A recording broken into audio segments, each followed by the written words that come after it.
Mic கொடுங்க. மாண்புமிகு எதிர்கட்சி தலைவர் பேரவைத் தலைவர் அவர்களே, நீங்க உட்காருங்க. நேற்று நான் பேசும்போது சில அமைச்சர்கள் குறுக்கிட்டு பேசினாங்க, அதற்கு நீங்க அனுமதி கொடுத்தீங்க. அதே மாதிரி இன்னைக்கு முதலமைச்சர் பேசும்போது சில வார்த்தைகள், தவறான வார்த்தைகள் பேசுறாரு. அவர் பார்ட்டி ஃபண்ட் அப்படின்னு சொல்லியிருக்கிறாரு. அவர் அமைச்சர் அந்த பார்ட்டி ஃபண்ட் எந்த பார்ட்டின்னு கூட சொல்ல தைரியம் இருந்தால் சொல்லுங்க, நாங்கள் அதெல்லாம் ஃபேஸ் பண்ண தயாராக இருக்கோம். எதையும் ஆதாரத்தோடு எதையும் பேசுங்க. இங்க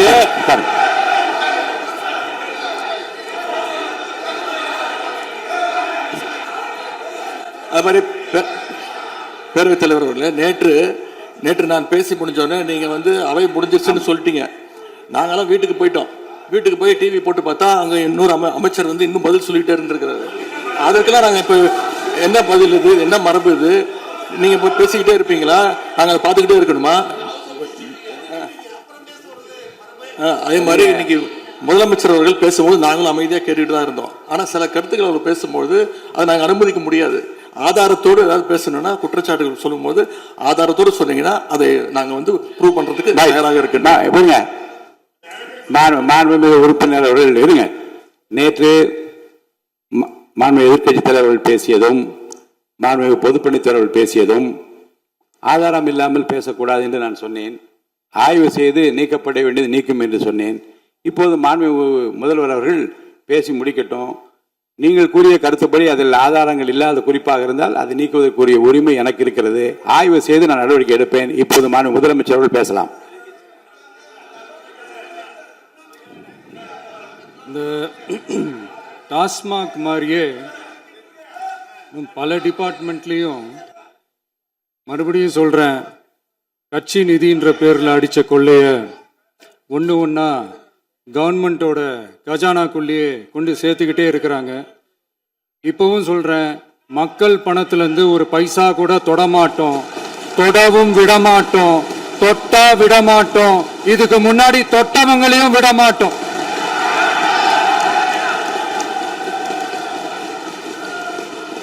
ஒவ்வொரு ஊழலா வெளியில வரும் போலயே, ஒவ்வொரு வேஷமா கலைஞ்சிரும் போலயே இங்க இருக்கிற நிறைய பேரு நடுங்கி போய் இதுல நம்ம மேல அவதூறு வேற. இப்ப புதுசா ஒரு வெப்பன் ஒண்ணு கொண்டு வந்திருக்காங்க. அது என்ன தெரியுமா? அவங்க தயவால தான் நம்ம ஆட்சி நடக்குதான். மக்கள் தயவால இந்த ஆட்சி நடந்துகிட்டு இருக்கு. மனசாட்சி உள்ள சக்திகளோட ஆதரவால இந்த ஆட்சி நடந்துகிட்டு இருக்கு. அனுப்பி வச்சோம், நாங்க தான் அனுப்பி வச்சோம் அப்படின்றாங்களே. அனுப்பி வச்சவங்களுக்கு மினிஸ்ட்ரியில இடம் கொடுத்தா ஏன் கதறீங்க? ஏன் இவ்வளவு கோபம்? ஏன் இவ்வளவு கதறல்ஸ்?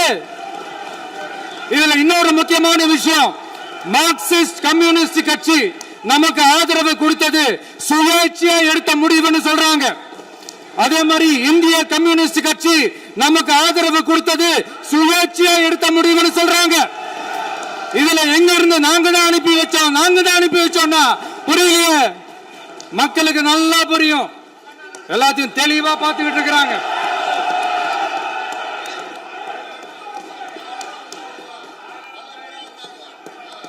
முதலமைச்சர் கண்டினியூ பண்ணலாம். மாண்புமிகு முதலமைச்சர்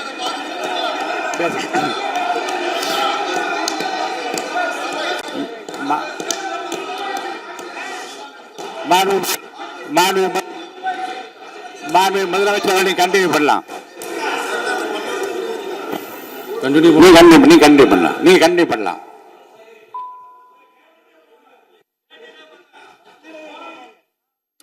இந்த சமூக நீதி அரசுன்னு சொல்றவங்களை பார்த்து கேட்கிறேன், நம்ம பட்டியலின சகோதரர்களுக்கு எத்தனை அமைச்சர் பதவி கொடுத்தீங்கன்னு கொஞ்சம் சொல்ல முடியுமா? ஆனா நம்மளுடைய அரசுல 8 அமைச்சர் பதவிகள் யாருக்கு? நம்ம பட்டியலின சகோதரர்களுக்கு. எல்லாம் நம்ம அண்ணன், நம்ம தம்பி, நம்ம தங்கச்சிங்க. அண்ணல் அம்பேத்கர் அவர்களுடைய கிட்டத்தட்ட 100 ஆண்டு கால கனவு இப்ப நிறைவேறி இருக்கு. நான் ஏன் கொஞ்சம் சவுண்டா பேசுறேன் அப்படின்னா அவங்களுக்கு கேட்கணுன்றதுக்காக தப்பா எடுத்துக்காது. அதே மாதிரி பெண்களோட பாதுகாவலர் நாங்க தான் அப்படின்னு சொல்லிக்கிறவங்கள கேட்கிறேன், எத்தனை பெண்களுக்கு அமைச்சர் பதவியில இடம் கொடுத்தீங்க கொஞ்சம் சொல்ல முடியுமா? எங்க அரசுல 4 சகோதரிகளுக்கு அமைச்சர் பதவி கொடுத்திருக்கிறோம்.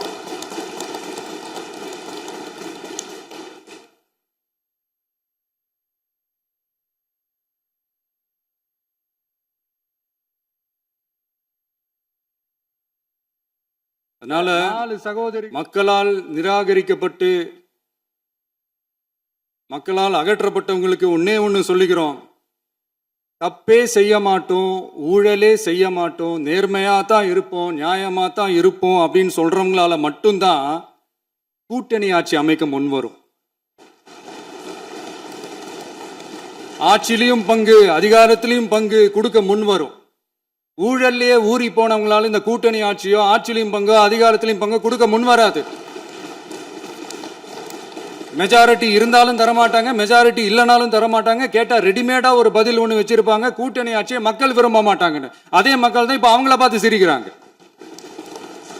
நான்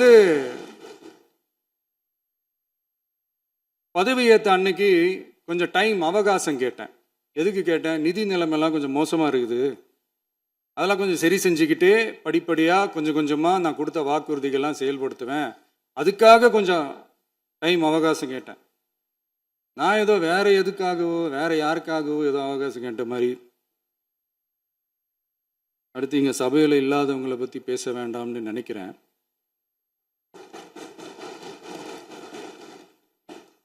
இங்கே நம்மளை பற்றி அவதூறு பரப்புறதோட மட்டும் இல்லாமல் இப்போ நம்ம மக்கள் மேலேயும் அவதூறு பரப்ப ஆரம்பிச்சிட்டாங்க. மக்கள் நமக்கு ஓட்டு போட்டது தப்பான், குடும்பம் குடும்பமாக நமக்கு ஆதரிச்சது தப்பான். இது இப்போ இல்லை, நான் சொல்றது எம்ஜிஆர் அவர்கள் காலத்திலேருந்தே. அப்பவே அவர் ஜெயிச்சப்போ அதே மக்களை தப்பு தப்பாக பேசுறது. மக்கள் என்ன பண்ணிட்டாங்க, எம்ஜிஆர் என்ன பண்ணிட்டாரு, எம்ஜிஆர் என்ன இது பண்ணிட்டாரு. 50 வருஷமா ஒரே டெக்னிக்கா.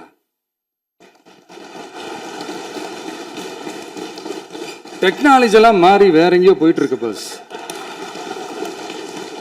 இதுல கொஞ்சம் டெக்னிக்காச்சும் கொஞ்சம் மாத்தினா கொஞ்சம் நல்லா இருக்கும். அதனால மக்களுக்கு யூஸ்ஃபுல்லா இருக்கிற மாதிரி இந்த ஆக்கப்பூர்வமான கருத்துக்களோ ஆக்கப்பூர்வமான யோசனைகளோ இருந்தா சொல்லுங்க, அதை நாங்கள் டெஃபரெண்டாக எடுத்துக்கிறோம். ஆனால் அதை விட்டுட்டு இந்த நக்கல் நையாண்டி சம்பந்தம் இல்லாத பேச்சு இதெல்லாம் பேசிட்டு அப்புறம் முதல்வர் பதில் சொல்லல, முதல்வருக்கு பதில் சொல்ல தெரில அப்படின்னா அப்புறம் என்ன சோஃபா மாடல் ஆட்சியா? அது என்னன்னு புரியறதுக்கு எனக்கு ரொம்ப நாள் ஆச்சு. இந்த sofa set, table chair, teapoy, furniture பிஸ்னஸ்லாம் வேற எங்கேயா வெளியில போய் பண்ண சொல்லுங்க. அப்படி அந்த பிஸ்னஸ் தான் பண்ணணும்னா நிறைய பிஸ்னஸ் பண்ற மாதிரி வெளியில போய் பண்ண சொல்லுங்க, இங்க சட்டசபைக்குள்ள வேணாம். அதனால ஆக்கப்பூர்வமான கருத்துக்கள் இருந்தா சொல்லுங்க, டெஃபினட்டா அது சரியா இருந்தா நாங்க ஏத்துக்கிறோம். எனக்கு ஒரு குட்டி கதை ஒன்று ஞாபகம் வருது, சொல்லாமா?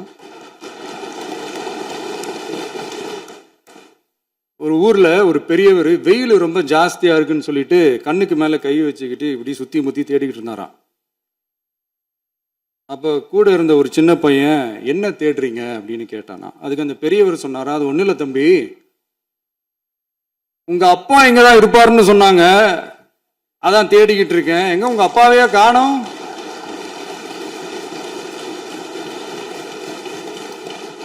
இல்ல அந்த எங்களுக்கும் நக்கலா நையாண்டியா சம்பந்தம் இல்லாத குட்டி கதை இதெல்லாம் எங்களுக்கும் பேச தெரியும். அந்த கதையில பெரியவர் அப்படி சொன்னாராம், தப்பா எடுத்துக்காதீங்க. அந்த கதையில பெரியவர் அப்படி கேட்டாராம். அதனால யாரும் இங்க டென்ஷன் ஆக வேணாம். அதனால இன்னொரு இந்த என்னுடைய உரையை முடிக்கிறதுக்கு முன்னாடி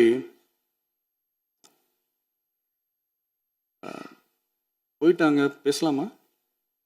நிறைய உங்க கருத்துக்களை நீங்க முழுமையாக மன நிறைவோடு பேசலாம். டிவியில் சரி. அதான் 5 நிமிஷம் பேசுனதுக்கே கொளத்தூரி இந்த ஆட்டம் அடிச்சு பேசுனா அப்புறம் என்ன பண்றது? கடைசியா நான் இந்த உரையை முடிக்கிறதுக்கு முன்னாடி ஒரு முக்கியமான ஒரு விஷயம் பத்தி சொல்லணும். ஆளுநர் உரை அன்னைக்கு இந்த தமிழ் தாய் வாழ்த்துக்கு அப்புறம் தேசிய கீதம் பாடினது தப்பு, தேசிய கீதம் 2 முறை பாடினது தப்பு, அப்படி ஒரு நிகழ்வு இதுக்கு முன்னாடி இந்த சட்டசபையில நடந்ததே கிடையாது. அந்த மரபையே மாத்திட்டீங்க.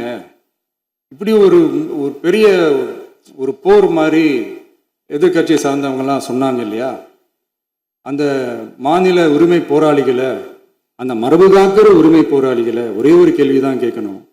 2021 ஆகஸ்ட் 2 ஞாபகம் இருக்கா?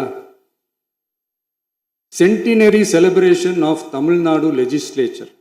அந்த ஃபங்க்ஷனில் நம்ம முன்னாள் முதலமைச்சர் கருணாநிதி அவர்களோட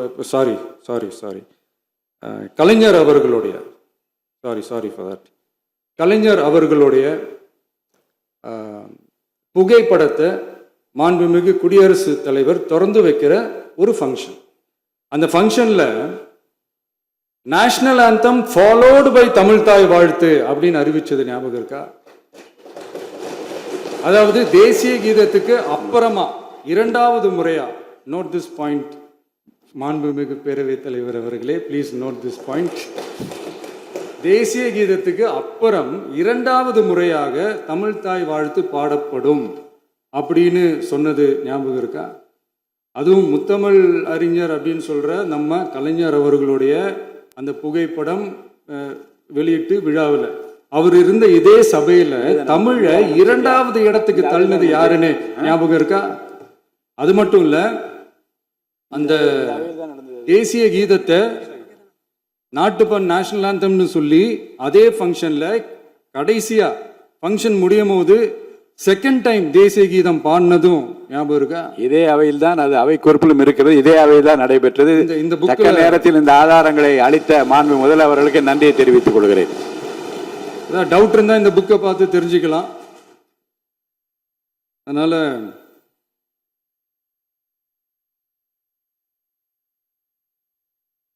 இதெல்லாம் கேட்டாங்கன்னா அது ஜனாதிபதி கலந்துகிட்ட ஃபங்க்ஷன், அதெல்லாம் அப்படிதான், அதெல்லாம் கண்டுக்க கூடாது அப்படின்னு சொல்லுவாங்க. இதே மாதிரி தான் பேசுறது ஒன்று, செய்யறது ஒன்று, செய்யறது ஒன்று, பேசுறது ஒன்று. இதெல்லாம் மக்கள் பார்த்துக்கிட்டு இருக்காங்க. எலெக்ஷனுக்கு முன்னாடி தான் அப்படி செஞ்சுக்கிட்டு இருந்தாங்க. இப்போ எலெக்ஷனுக்கு அப்புறம் அதே தான் செய்கிறாங்க. இந்த விஜயையும் சாமானியர்களின் உண்மையான சமூக நீதி அரசையும் அவமானப்படுத்துறதுக்கு தான் அவங்களோட அந்த பொலிட்டிக்கல் சீனியாரிட்டி அது பயன்படுத்துது போல. சரி, செய்யட்டும் செய்யட்டும், நல்லா செய்யட்டும். இப்போ ஆனாலும் நம்மளுடைய மாநில உரிமை, மொழி உரிமை, உத்தம உத்திரர் போல வேஷம் போடுற எதிர்கட்சிக்கு ஒன்றை மட்டும் ஆணித்தரமாக சொல்றோம். உங்களை மாதிரி தமிழ்னு சொல்லிக்கிட்டு, மொழி, பண்பாடு, கலாச்சாரம்னு சொல்லிக்கிட்டு ரெட்டை வேஷம் போடுறவங்க நாங்க கிடையாது.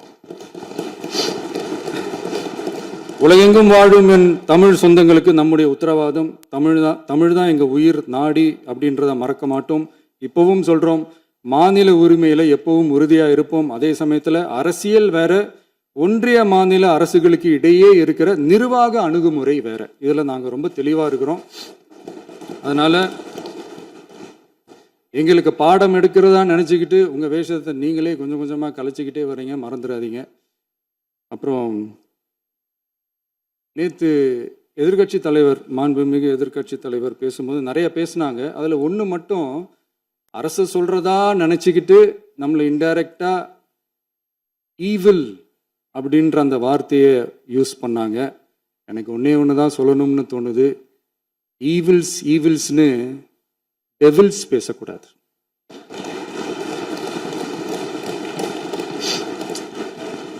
அவங்க இருந்திருந்தா ஒரு ஆக்ஷன் பண்ணணும்னு எனக்கு தோணுச்சு. எல்லாரும் போயிட்டாங்க. இல்ல, பர்மிஷன் பண்ணலாமா? இப்பவும் பண்ணலாம், ஒன்றும் தப்பு இல்லை.